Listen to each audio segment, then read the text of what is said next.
मंच पर उपस्थित मध्य प्रदेश सरकार के बहुत ही जनप्रिय और यशस्वी मुख्यमंत्री डॉक्टर मोहन यादव जी, साथ ही में उपस्थित महाराष्ट्र के जल संसाधन मंत्री श्री गिरीश महाजन जी, हमारे मध्य प्रदेश के जल संसाधन मंत्री तुलसी सिलावट जी, मध्य प्रदेश के वरिष्ठ मंत्री कुंवर विजय शाह जी, हमारे भारतीय जनता पार्टी के अध्यक्ष श्री वी.डी. शर्मा जी,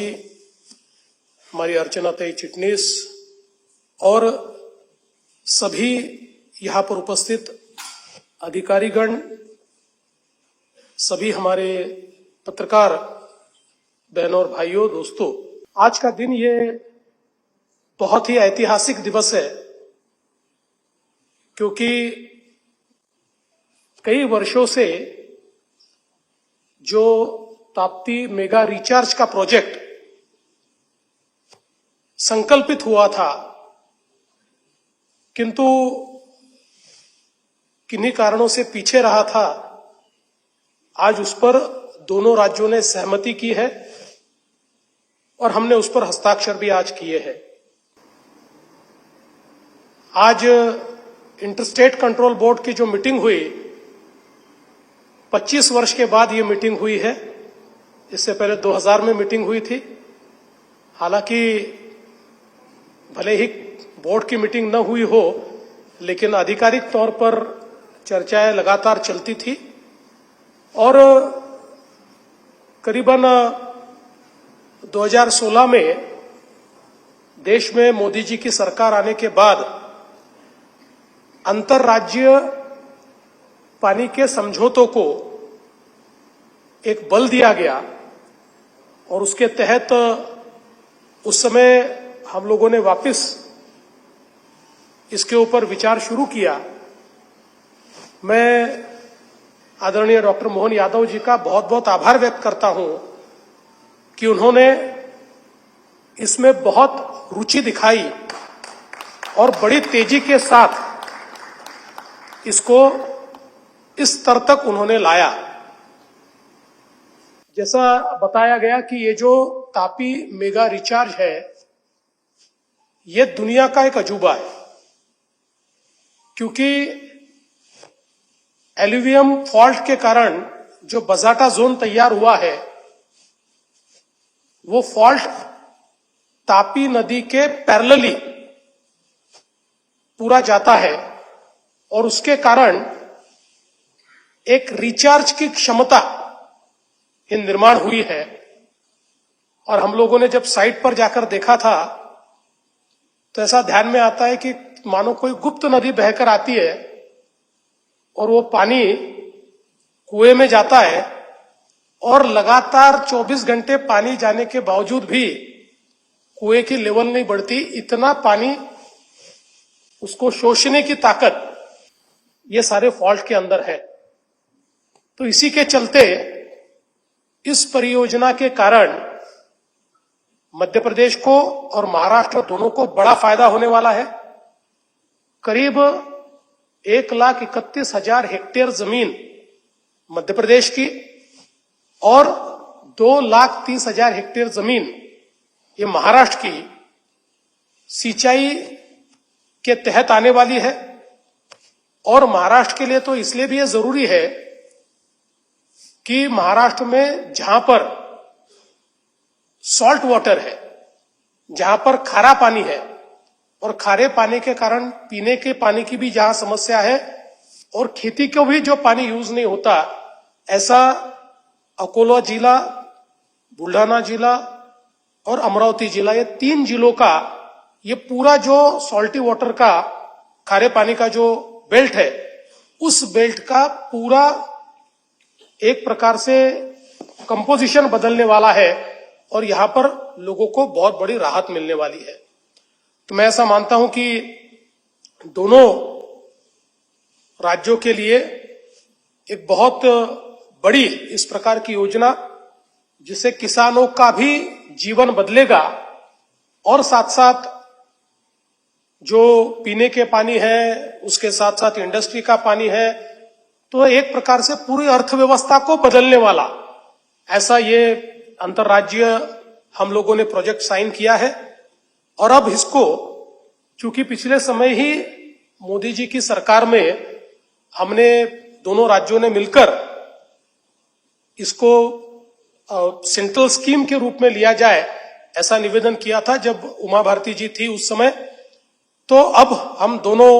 मुख्यमंत्री केंद्र सरकार के पास जाएंगे और उनको ये निवेदन करेंगे कि केन बेतवा की तर्ज पर इसको भी अंतर्राज्यीय परियोजना के तहत जो केंद्र सरकार की मदद है, उस मदद के फॉर्मूले के तहत इसको भी लिया जाए। और हम दोनों को ये विश्वास है कि केंद्र सरकार हमारी बात को मानेंगे और एक बहुत ही नायाब इस प्रकार की परियोजना, जिसको विश्व का एक आश्चर्य कह सकते हैं, विश्व की सबसे बड़ी रिचार्ज स्कीम, ये आज हम लोगों ने साइन की है। इसके साथ साथ कुछ अन्य मुद्दे भी हमारे सामने थे, जिसमें कुछ महाराष्ट्र ने मुद्दे रखे हुए थे, जिस पर मध्य प्रदेश ने बहुत सकारात्मकता दिखाई है। मैं हमारे मुख्यमंत्री जी का, हमारे सिंचाई मंत्री जी का बहुत बहुत आभार व्यक्त करता हूं, जिसमें डांगुरली बैरेज है, जिसमें तिड़वा शिवनी है, जिसमें विशेष रूप से मैंने सीएम साहब को ये बताया कि जो जामघाट की परियोजना है, उस जामघाट की परियोजना के लिए 27 साल पहले 1998 में भोपाल में इंटरस्टेट कंट्रोल बोर्ड की मीटिंग हुई थी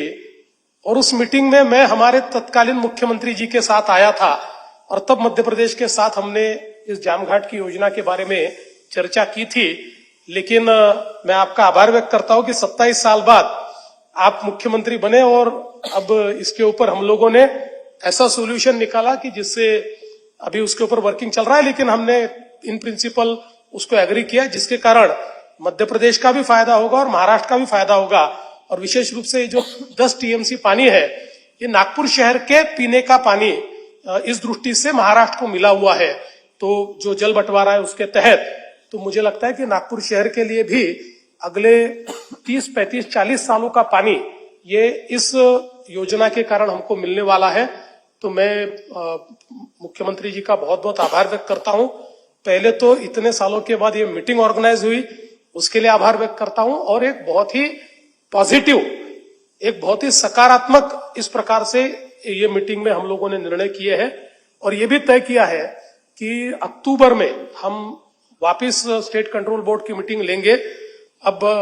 25 साल लगने की जरूरत नहीं है, अब जल्दी जल्दी मीटिंग करके, क्योंकि मोदी जी की सरकार में केंद्र सरकार ने इंटरस्टेट प्रोजेक्ट्स को बहुत अहमियत दी है।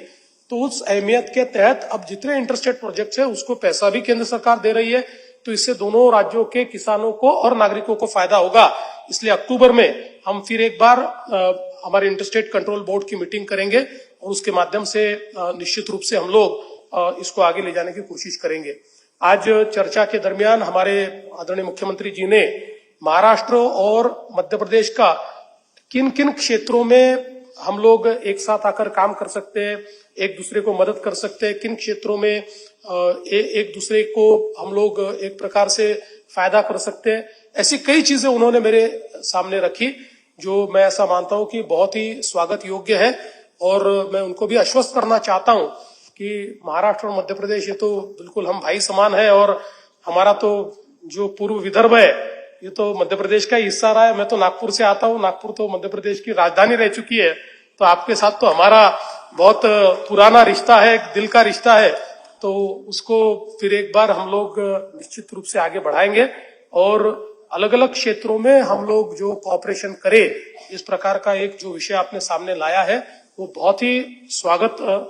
योग्य है। उसको निश्चित रूप से हम आगे ले जाएंगे। मैं फिर एक बार महाराष्ट्र सरकार की ओर से हमारे मध्य प्रदेश के यशस्वी मुख्यमंत्री जी का, जल संसाधन मंत्री जी का और साथ साथ जो पूरी अधिकारियों की टीम है, उन सभी का बहुत बहुत आभार व्यक्त करता हूं और अपने शब्दों को विराम देता हूं। धन्यवाद। जय हिंद।